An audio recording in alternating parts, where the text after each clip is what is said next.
There's more than one way to Mike's studio. I hope he's in though. We could use some valuable painting instruction. Let's see if he's around.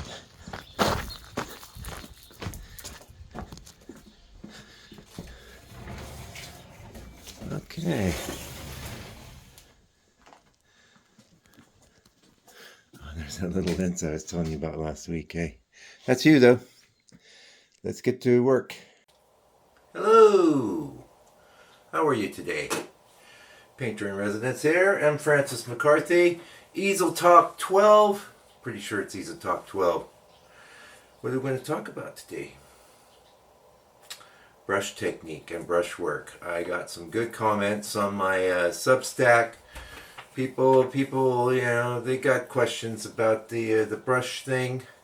Now, I could be doing this with the easel, but you know, I've done a lot of this with students locally, and I mean side by side. And I think it's going to be better for us just to talk philosophically about the brush. Okay? I'm not doing the 5 strategies for brush technique or any of that right now, mostly because I forgot, but that's okay. We're just going to have a little chat about brush technique and brushwork in general. Okay, so, you know, when I first started painting, you know, I had some, I had a few hogs bristle, but I also had some soft ones, and I was basically taking little bits of paint and looking at my photo and basically replicating the photo, and I did pretty well actually. Some of those paintings were nice and successful, and but they weren't really painting so much as reproductions of photos in paint, right?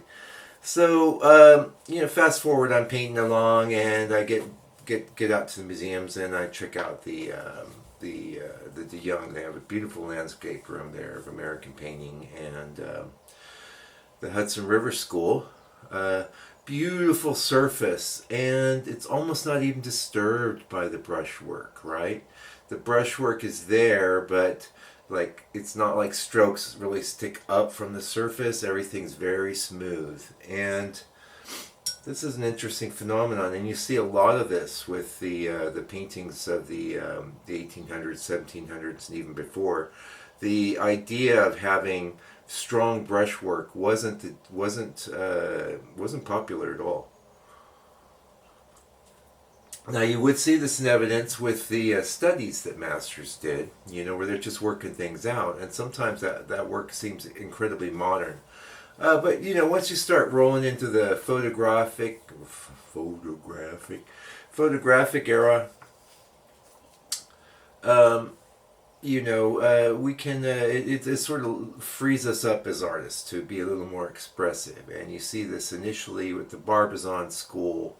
Now there were painters like you got your El Greco, a few others that did. Rembrandt, come on, you know. That would do some pretty heavy, thick, impasto brushwork. Van Gogh, that's in that photographic era, so kind of making my point there. Anyway, here's the big question, you know, why did everyone stop making things like smooth, like glass, like the Hudson River guys did? And they discovered something more powerful about loose brushwork, that it communicates energy and expression. And if you are following my live painting sessions, there's a lot of times they're on the channel straight up, but tons of them in the members area and in the YouTube. I'm in the Substack Studio Pass and in the YouTube members area. Me painting live, and you'll see time and again where I say, I gotta stop. And the reason is because after a certain point, you start going over existing strokes with new strokes. You really lose, your painting starts to lose an identity. It starts to lose that initial expressive quality that was the impetus of you trying to get the scene down on the board, right? Super, like it's one thing that we can bring to bear that wasn't wasn't even a thing in the old days, where everything was all smooth, like your Bouguereaus or your Hudson River guys, or any of it really. Moving on, historical context, a big shift. Hudson River School was a smooth, unified surface after centuries of a high polished tradition. Yeah, I will say, like, the sensitivity to the surface was something I started developing. Yes, I wasn't after a glass-like surface, but I think you should always have a kind of a feel for what the surface quality of your painting is. And in my case, I have done work on textured boards. I'm not going to grab anything. But these days I prefer to create the texture with the brushwork. Yeah. Yeah, so the revolution in brushwork, I feel it really starts with with the Barbizon school in France. Like, you got your Millet, you got your Corot. Now, Corot wasn't like a thick impasto type of guy, but definitely you could see distinct brush strokes. And I've seen his work in real life, and you just see how he got the effects he did by a collection of separate brush strokes all working together. And of course, you know, fast forward just a little bit, you got people like Corot and Monet that are doing that as well. You have kind of a loose, when you're looking at the painting close up, it doesn't even really come together. But when you pull back, you can see all these loose brush strokes are giving you a cohesive result. Yeah. Plein air painting. Yeah, so plein air painting started to become popular, believe it or not. What is the genesis behind plein air painting? It's these tubes. It's these metal tubes. Prior to the invention of the metal paint tube, you had your paint in a bladder. Maybe you didn't know that. Hey, very interesting. So suddenly artists were able to go out with their tubes of paint into the landscape directly and start making paintings. And if you've been out there working in plein air, you know things are changing rapidly. You've got to get in there, make your statement, and get out. Yeah. So with the Barbizon, this thing that were the masters previously were just you know, they had their studies. Like, if you ever see the work of Constable, the studies are beautiful, very loose, very expressive, but he never exhibited that work. When you saw his finished work, it wasn't actually a super glass-like surface, but things were not raw. Yeah. But the Barbizon guys were the first to say, yeah, we like it like this, we're going to leave it. And that, of course, was definitely carried through by the Impressionists. And I will say, one of the things about the Impressionists, and sort of one of the things they've kind of brought into the modern painting milieu, is this lack of care about the surface quality. You know, oh, it is what it is. I just did my thing. You know, I think there's a bit of a middle. Whoa, we're gonna get these nice changes in light. That'll be cool. We're on our 28. It seems like it's tracking my face. Okay. We're at 2.8 too, so we should be. I've got this thing wide open. And I did. Sorry, last week didn't have the little preamble walk-in video, but you can see this lens has a tiny little. Okay. Yeah, so then from the Barbizon we got the American tonalists, and many times American tonalism was referred to as the American Barbizon. And I'll get the coffee out of my stash here. Yeah, and loose expressive brushwork is one of the hallmarks, one of the big distinctions over the Hudson River School. Yeah. Not just that, but other things like, you know, not doing these broad, giant vistas and things, more intimate scenes, things like that. Yeah, it's a defining characteristic of the movement and something that I try and carry forward. So now I like fairly loose and expressive brushwork, but what I don't like is the wheels coming off. Like, that's not me. And don't think, I've seen that a lot of times with painters starting out, where, you know, they're very careful and meticulous and going over every stroke again and again and again, and it just gives you blah. And then when you tell them to break out, they go, "Oh, fine," you know.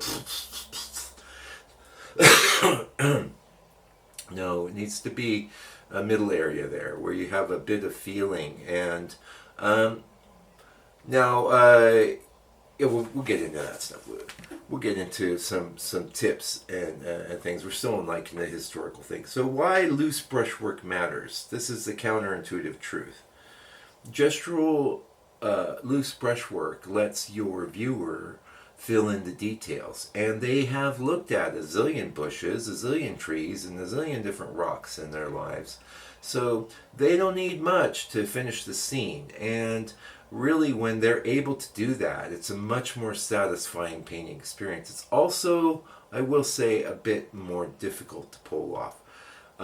You know, if you're going to get into what I call rendering mode, where you're breaking everything down very precisely and just filling in little blocks of whatever, yeah, that's not loose and expressive brushwork, right? So if you do have to get a bit loose and whatever at some point. But what I would say is that as far as like an enduring sort of technique or style, I'm not a fan. How about that? Yeah, amateurs overwork paintings in the mistaken belief they need to get every bit of detail information in there. You don't. You can leave a ton of things out. And to the point, you'd be amazed, really. Having our coffee. Yeah, so the looser brushwork gives you several massive benefits. You get an increased compositional flow because there's more air and space in your painting. You have a more expressive quality, which is giving us, as the viewer, a greater sense of how you felt about the scene and what it may, you know, what you want to communicate about it, right? Yeah, and the painting feels more alive, and this is something definitely to work towards, right? So, career arc pattern. Yeah, many top tonalists, if you look at like Ines, for example, he was a Hudson River guy, little tiny strokes, lots of them. If you look at him towards the end, I did a study after one of his where you could barely hit the sheep, which was like the, you know, whatever. He got a little carried away. But that is actually more satisfying in a sense. You get, how many times have I said it? I've said it a lot. Big shapes with the colors nicely modulated.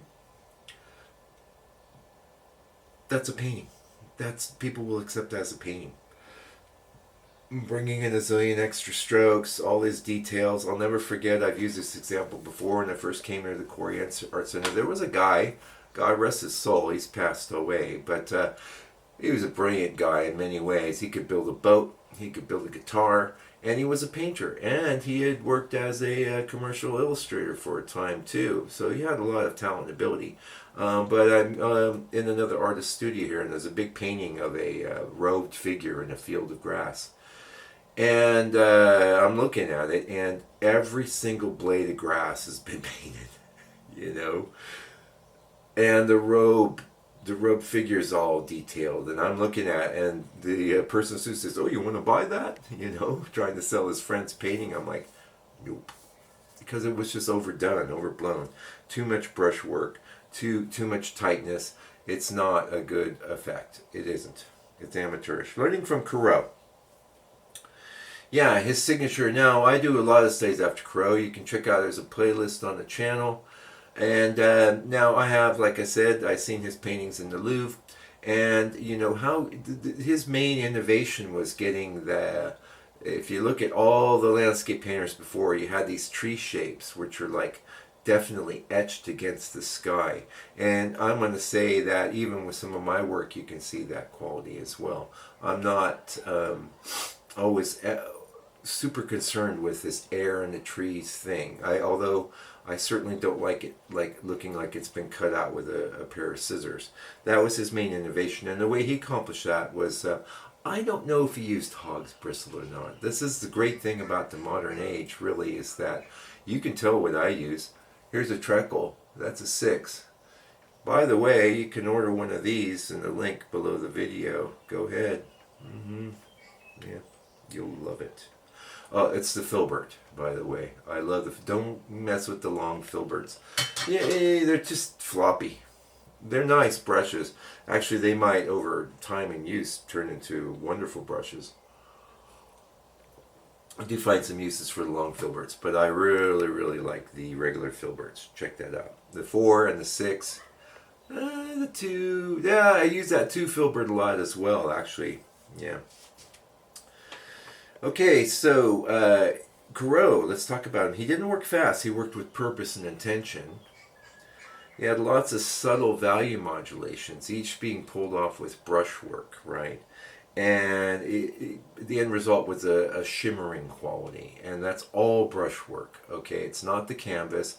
I do believe he worked on a brown, generally a brown colored or toned canvas, not so much a red.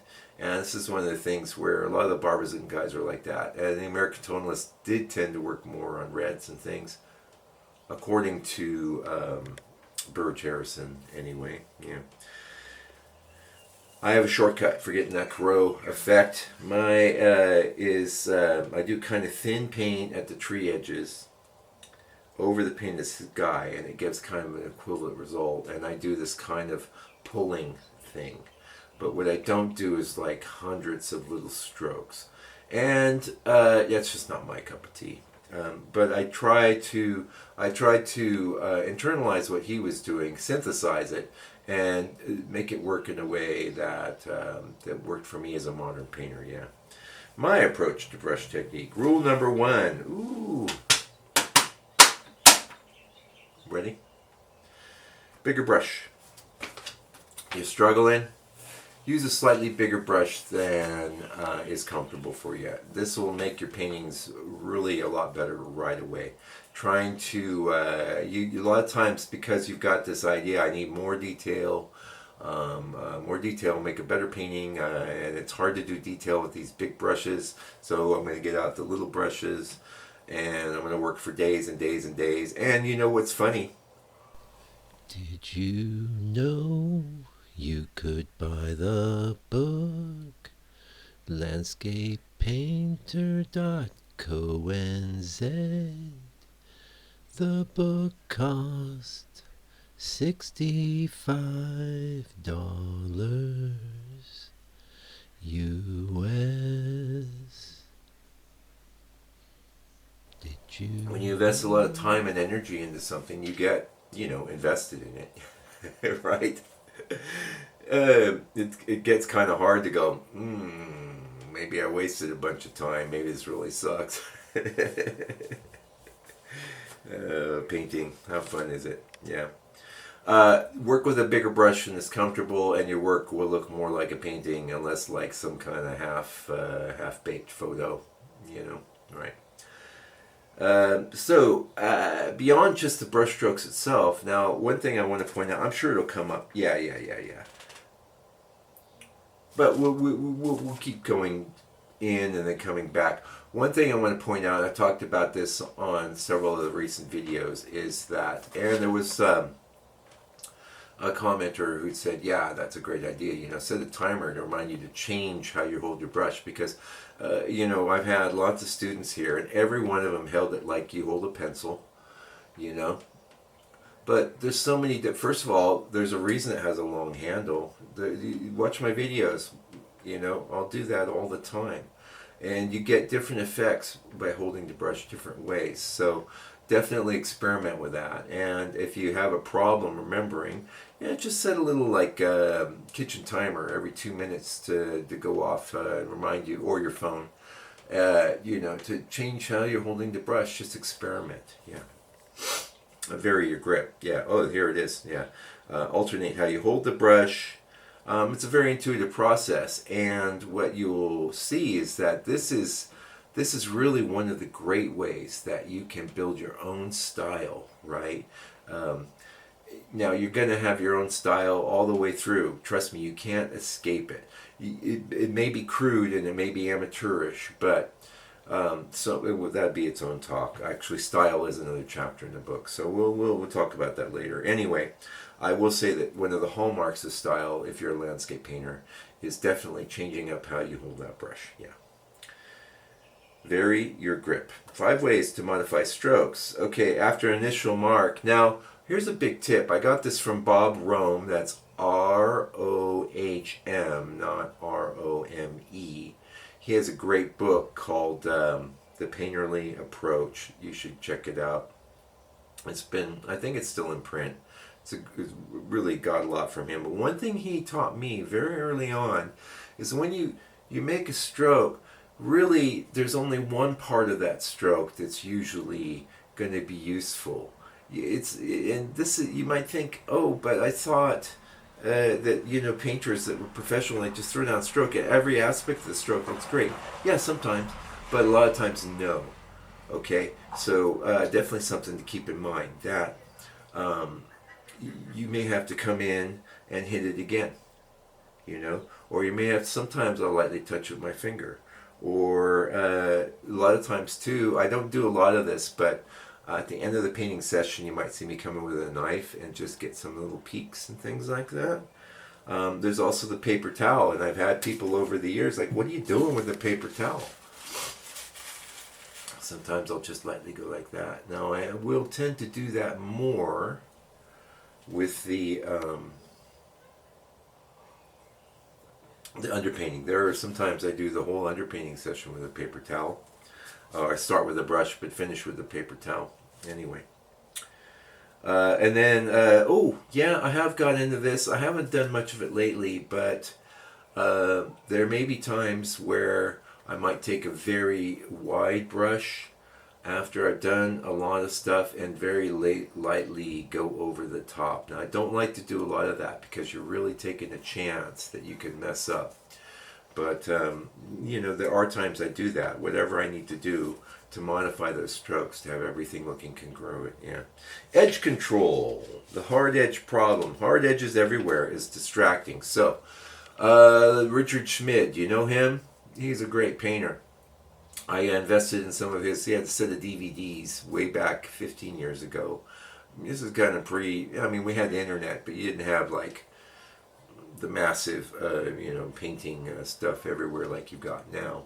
And one of the things I noticed with him is like he would use a knife, he would use brushes, he would use manky brushes that were all jacked up or good brushes. But one thing he taught me is that you can't have hard edges everywhere across your painting. That's a terrible look. That's that palette knife look. And if you're doing palette knife paintings, fine. You're probably not here anyway. This is not your palette knife channel, but I do like and enjoy a palette knife painting. But we're talking about tonalist landscape paintings here. And you want to have areas that have harder edges on the brushwork, and then areas that have less distinct edges where you might smooth things out. And that's where I might use that paper towel, or I might do a little bit of a squiggle, or I might soften things down. But when I do, always make sure you don't start smearing things together, okay? That looks terrible. And oil paint loves to do it. It's really easy to smear one color. Don't do smearing oil paintings. We're talking about brushwork. Yeah, not smearing. Yes, the hard edge problem is counterproductive to expression because you've got too much going on. Yeah. Solution, crisp edges only the focal area. It's also a place where you might have your greatest amount of contrast, like we were talking about last week. The darkest dark, the lightest light, and the hardest edge. Everywhere else, slightly softer edges. And don't get crazy. Don't start smearing. Don't start over blending. Just give it a little knock. Okay? And even better is to just, when you're painting it, paint that focal area with a little more edgy feeling, and when you're painting elsewhere, a little more diffused feeling. And definitely something to experiment with and play with on a regular basis. Yeah, some strokes must be softened. Yeah, and I saw that with Richard Schmidt. He would go in and soften some strokes. He didn't have everything hard everywhere. Yeah. Yeah, modern approach. We're more sensitive to hard edges these days. It's more acceptable. You can use a large clean brush to soften, as I do sometimes. And oh, now by the way, this is based on a chapter in my new book. The book's written. The several volumes are formatted, but we're working on it. So that'll be in the new year, and look forward to it because it's sort of going to be a comprehensive take on every aspect of landscaping that I could even think of. Yeah. Okay. Yeah, sometimes a little paper towel, all brush strokes working together. And it's always good to remind you that every part of your painting affects every other part of your painting. There's no part of a painting that'll be in isolation, yes. The blending trap, oh yeah, we already mentioned it, but don't overblend, don't smear. This gives oil paintings a bad name. It looks greasy. And it's easy to do because oil paint stays wet longer, right? Now, a lot of people have work with the acrylic, and acrylic dries practically as you're painting. So, obviously, I don't work with acrylic very often, but this is one way around it. If that's one of your problems, yeah. If I do overblend, and sometimes I do, I'll repaint that area to reintroduce character. You don't ever want smearing. Don't do it. Don't do it. And you know, we all saw Bob Ross when we were kids smear the heck out of that sky. But even then, he would have harder edge elements against it. But that's a terrible look. Don't do it. It's that Bob Ross look, and we don't want it. It's bad. God bless you, Bob. And remember, Bob was teaching non-painters how to paint. I'm teaching painters how to paint. Okay? Yeah. Good.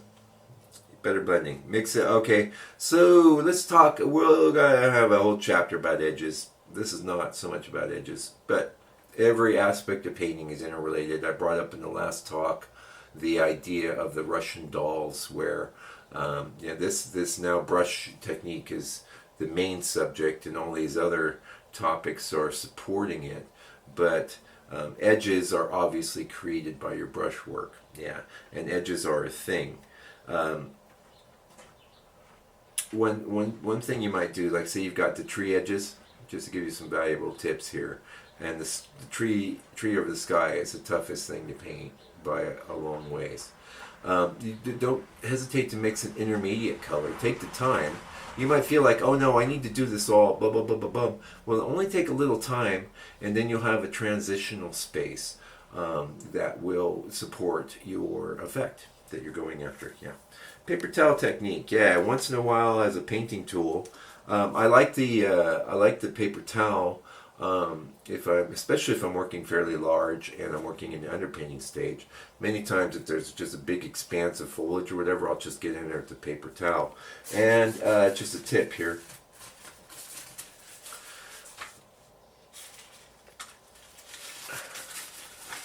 You take your paper towel and you kind of get it like that. Okay? Hopefully that helps. Yeah, I don't know what the masters did. They didn't have paper towels. They probably just used rags. What they'll do, they'll soften the edges. And one thing I like about it, sometimes I'll do that on a finished painting thing too. And you be very careful because it picks up paint and moves it around, which is kind of nice. But one thing I like about that is that it breaks the painting a little bit out of brush stroke, brush stroke, brush stroke, brush stroke. Just break things up a little bit. Be careful with it and experiment with it. It might be a perfect time to experiment with it. If your painting is going pear-shaped, say, yeah, maybe I'll just finish this with a paper towel. Why not? Yeah. A lot of times I use that for the underpainting stage. A lot of fun. Yeah, so my evolution, my personal brush painting evolution. Yeah, I add little sable brushes, make a lot of little marks. And really do my best to duplicate the photo, right? Now, I take inspiration from the photo and I worry about making a painting. Big difference, yeah. But lots of small strokes, lots of little daubs, that's how I started. And then I got very loose, and then I got kind of what I call a bit Baroque and a bit affected, where if you look at like some of my work from like, oh, I don't know, 2011, 2012, I do these little wiggle things, and I was very precious about it. And I look at a lot of those paintings, and, I wouldn't call it out, because I sold plenty of that stuff, but it's better. I don't like anything precious or that calls attention. I don't want to. I like my strokes to all work together as an organic expression of me interpreting the scene, as opposed to me going, ooh, I do some little crazy little wiggles here, Now, that said, you got to work through all of these different things on your own. So maybe you like the crazy wiggles. Maybe you got the crazy wiggle style. Maybe you'll turn that into something awesome. So I'm just talking about what works for me here. Yeah, but it was a bit too wiggly, a bit too expressive. Now I prefer things to be more offhand. The strokes come off the brush. They're loose and intuitive, and thoughts come up, and they're part of the painting, and then we've already moved on. That's how you want to paint, yeah. And how do you do that? Guess. You gotta do a lot of paintings, my friend. Do one a day. Why not?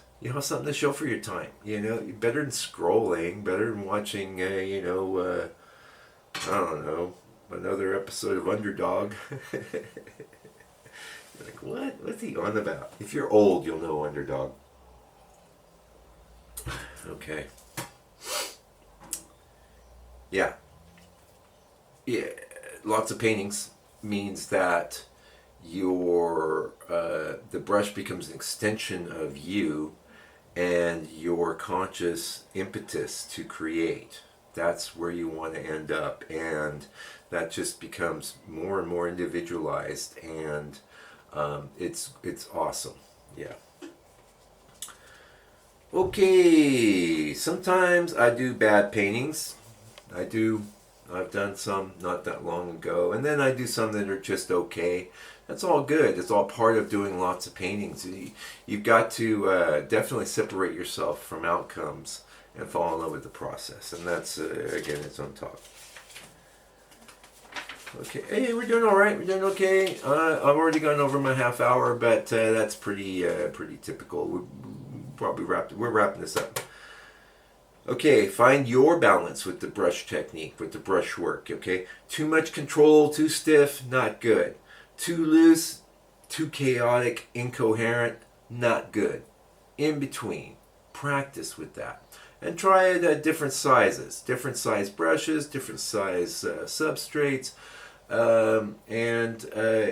you'll start finding a place where you think you're going to get successful and comfortable. And definitely another thing to invest in is doing master studies. And when I do master studies, I don't try to duplicate their strokes. I try to just get the feeling that they had doing it, painting my way. That works real well. Yeah, it's not about rules. Balance is achieved through practice. That's the only way, really.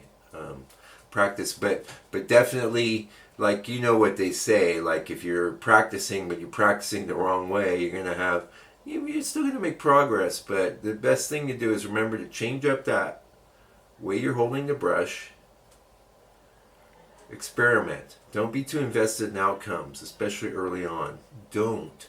Just make your paintings. If they're bad, chuck them. Throw them away. Keep the good ones. How many times have you heard me say it? That's good advice. That's why.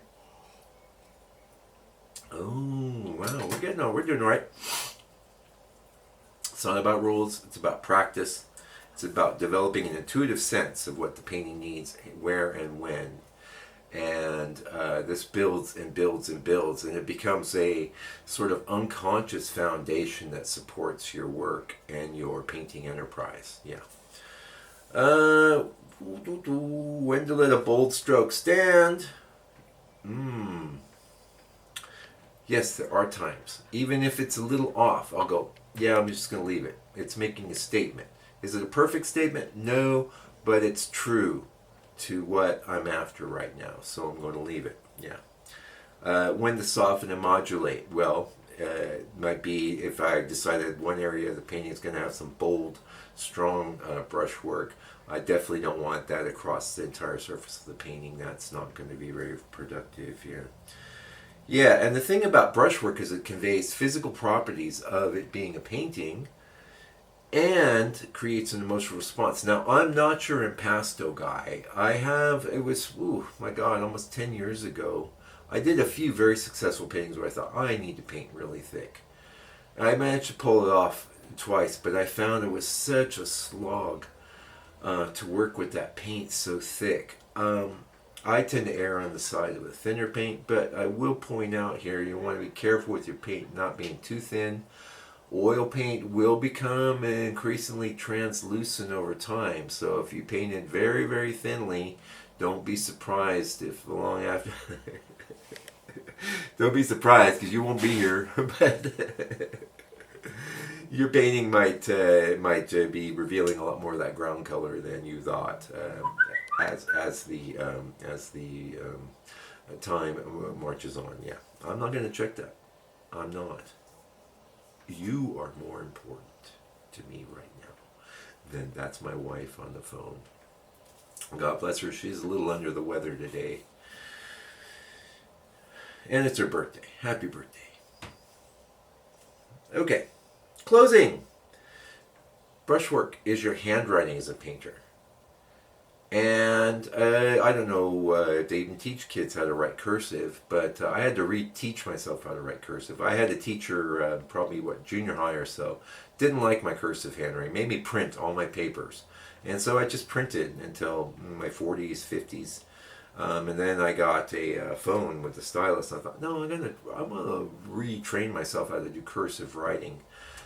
Your handwriting is a definite expression of who you are, and the brushwork is the handwriting of the painting world. Yeah, no question about that. The journey usually starts, you're a bit tighter, you're a bit nervous, you don't really know how to do things. Okay, work through it. But know where you're headed, that you want to get looser, you want to paint with more confidence, you want to let things go. Yeah, because letting things go means that you're going to get more air and expression in your work. And I pointed this out many a time. A loose and expressive amateurish painting is going to be way superior to an overly worked, overwrought amateurish painting. Okay, at least we know how you were feeling about the scene. At least we got a sense of, how things were going for you. Yeah. Okay, your assignment. Embrace the potential for expression. And you're already here. You love painting. You want to paint some more. And you should do. It's one of the greatest uses of time ever. I know it's not easy. It isn't. I'm not the channel. It's they said the best way to grow your YouTube channel is make it look easy. I try to give you good tips and things, but yeah, it ain't easy, but it's rewarding. It's a great use of time, and it's an intellectual exercise that will stretch and expand you as a person. Yeah. Be willing to experiment. Like I said, number one thing you can do is just change how you hold that brush a lot. Yeah. Trust the intuition to guide your hand, and what feeds intuition is experience. Okay. And then you have to do a lot of paintings, because that's the way you get to that place, and that's where you'll break through. You might, if you have this attitude like, oh no, I need to do a very few perfect paintings, it's going to be a lot harder for you. You do lots and lots of imperfect paintings, and you'll start coalescing around who and what you are as a painter. That's the best way. And I know everyone's different, and I know everyone has different aims, but whatever you are into or whatever your aims, if you are wanting to learn painting, you are better off doing lots of little loose paintings than a few big tight ones. Yeah. Remember, evolution of brushwork is... the evolution of brushwork in history was smooth to expressive, right? Your evolution may follow a similar arc, or you're working really thin, really smooth, lots of strokes, where you start, piling it on with a trowel. Loose brushwork, let's trust the viewer to complete the picture. That's powerful. It's magic. Your brush does not just apply paint. It expresses who you are. And that's it for this talk. We got it in under 40, and that's always a good thing, isn't it?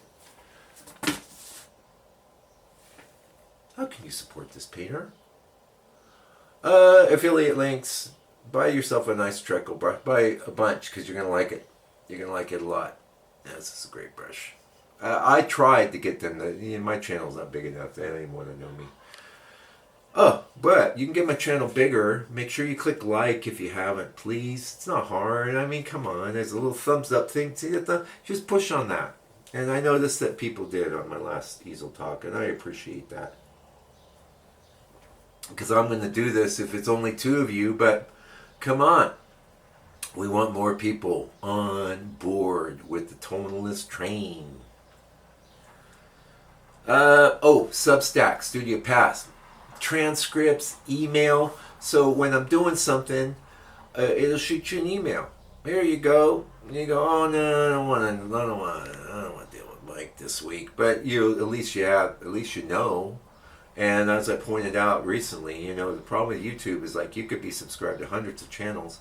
If you go through a period of time where you say, oh, I'm going down this or that rabbit hole, YouTube may not show you my videos, which means you ain't going to be getting the learning that you need. You need the learning. Studio Pass, we had a lot of growth lately, and that's good because I work really hard to build that. And also the YouTube members area. It's great. It's the golden archive, okay? I've got hundreds and hundreds and hundreds of live painting sessions there. And a lot of what I've been doing is like every Wednesday I move some of the best ones over to the Substack Studio Pass.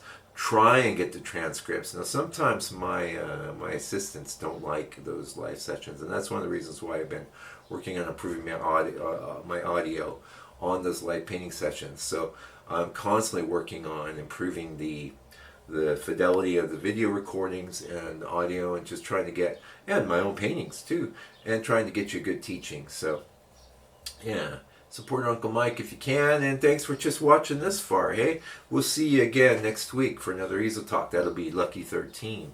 And you can always give me, I had the idea to do brush technique because I'd had several comments about brush technique. So if there's something you want me to address, I probably have a chapter in my new book about it, and I'll turn that into a talk, and we will make it happen. Until I come back with another Easel Talk for your edification, hopefully, and enjoyment. Do me a favor. Take good care of yourself. Stay out of trouble, and fight the power.